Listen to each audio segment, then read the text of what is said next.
नमस्कार, आप देख रहे हैं न्यूज फॉर नेशन और मैं स्वाति पांडे आपके साथ। लोकसभा चुनाव को महज कुछ महीने ही शेष है।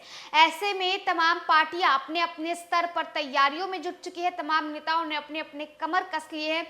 अलग अलग दल की तरफ से, अलग अलग पार्टियों की तरफ से अलग अलग रैली और जो है यात्रा निकाला जा रहा है। एक तरफ राहुल गांधी भारत जोड़ो न्याय यात्रा पर निकले हुए हैं, दूसरी तरफ तेजस्वी यादव आज से जन विश्वास यात्रा पर निकले हुए हैं। तो वहीं जदयू और बीजेपी लगातार अपने अपने कार्यकर्ताओं के साथ मीटिंग कर रही है और बिहार में लगातार जनसभाओं को संबोधित किया जा रहा है। ऐसे में इलेक्शन कमीशन ने भी तैयारियां शुरू कर दी। आज बता दें कि चुनाव आयुक्त का जो प्रमुख चुनाव आयुक्त है वो आज पटना पहुंचते हैं। पटना में लगातार जो है बैठकों का दौर होता है। अलग अलग पार्टियों के नेता हैं वो चुनाव आयुक्त से मिलने पहुंचे हैं। उसके बाद अपने अपने तरह से राय रखा गया है, अपने अपने मुद्दों को रखा गया है। एक तरफ बता दें कि बीते दिनों देर शाम जो है चुनाव आयुक्त जो है वो पटना पहुंचती है और आज सुबह से ही लगातार दौरे चल रहे हैं। चुनाव आयुक्त की तरफ से मुख्य चुनाव आयुक्त जो है वो मीटिंग कर रहे हैं। उनके साथ तमाम अलग अलग नेता, अलग अलग पार्टियों के नेता जो है वो जाकर के मीटिंग कर रहे हैं, अपने मुद्दों को रख रहे हैं। एक तरफ कांग्रेस की तरफ से मांग उठाया गया है कि इस बार बैलेट बॉक्स पर यानी ईवीएम मशीन से नहीं बल्कि बैलेट पेपर से चुनाव कराया जाए। तो वहीं दूसरी तरफ जदयू की तरफ से भी मांग रखा गया है। जदयू की तरफ से कहा गया है कि बिहार में एटलीस्ट 7 फेज में जो है चुनाव करवाया जाए। और अलग अलग तमाम पार्टियां हैं, बीजेपी के भी तमाम नेता पहुंचे हुए हैं, कांग्रेस के भी नेता पहुंचे हुए हैं, राजद के नेता पहुंचे हुए हैं। उनका चुनाव आयुक्त से मिलने के बाद क्या कुछ उन्होंने अपनी अपनी तरह से राय रखी है, वो तमाम मुद्दों को अपने सामने रख रहे हैं। क्या कुछ कह रहे हैं? मुख्य तौर पर हम लोगों ने 3 सुझाव दिए हैं चुनाव आयोग को।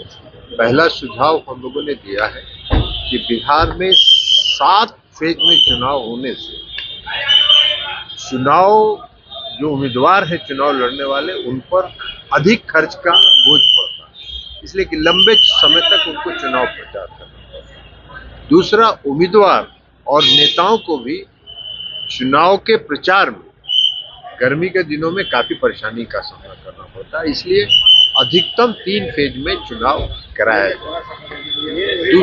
दूसरा सुझाव हम लोगों ने दिया है और बाकी फोर्स के बारे में और सब बाकी चीजों के बारे में, लेकिन मुख्य तौर पर हम लोगों ने चुनाव फेज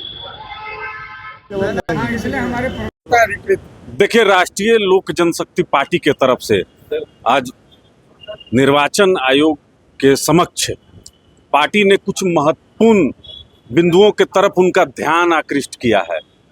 वह इस प्रकार है कि जो सुदूर देहात में जो वृद्ध हैं वो बूथ तक पहुंच पाएं और लोकतंत्र में अपनी भूमिका तय कर पाएं।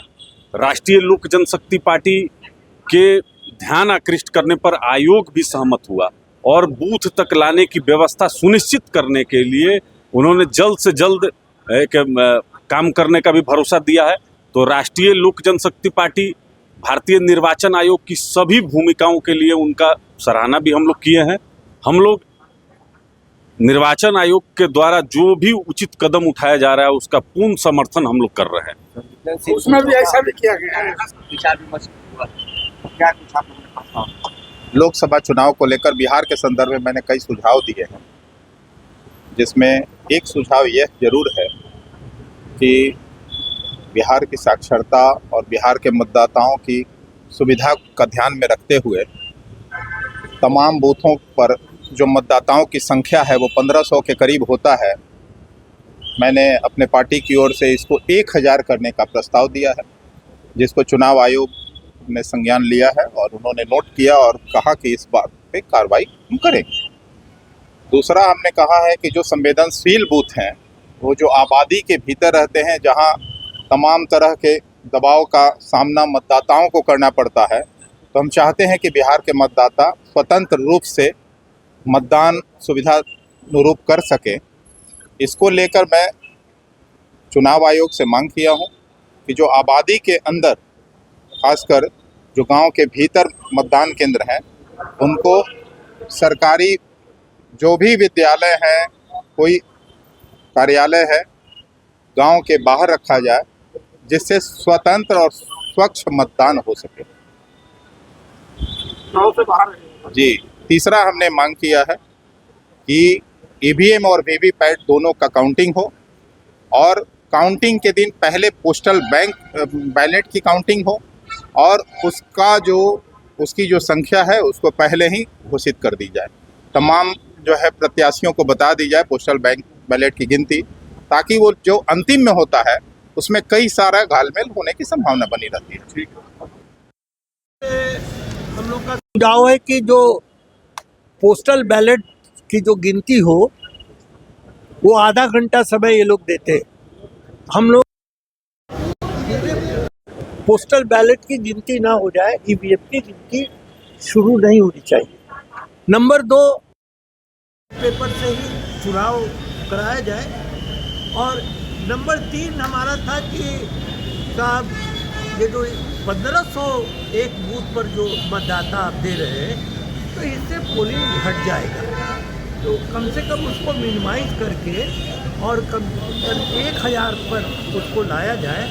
अगर पोलिंग परसेंटेज आप बढ़ाना चाहते हैं तब। और अंत में मैंने आरजेडी की तरफ से इतना ही कहा कि निर्वाचन आयोग से विपक्ष की बड़ी उम्मीदें वाबस्ता रहती है। आप विपक्ष के विश्वास को बनाए रखिए और यही हम लोग का डिमांड। एक और बहुत महत्वपूर्ण चीज़ है जी, हम लोग कहे कि जो ईवीएम की जो काउंटिंग होगी और जो पर्ची आप जो दिखाते हैं वह मतदाता को मिले, वो देख ले, संतुष्ट हो जाए कि हाँ साहब जिसको हम वोट दिए उसको वोट पड़ा है कि नहीं पड़ा है। और हर बूथ पर वह जो है अलग बक्से में रखा जाए और ईवीएम के साथ साथ उस पर्ची की भी गिनती हो। ललन सिंह ने कहा कि 3 चरण में चुनाव होना चाहिए, तो साथ आप सहमत थे इनकी बात? देखिए वहाँ 1 to 1 बातें हो रही है, किसने क्या प्रस्ताव दिया दूसरे पार्टी जानते हैं, इसलिए उनका क्या प्रस्ताव है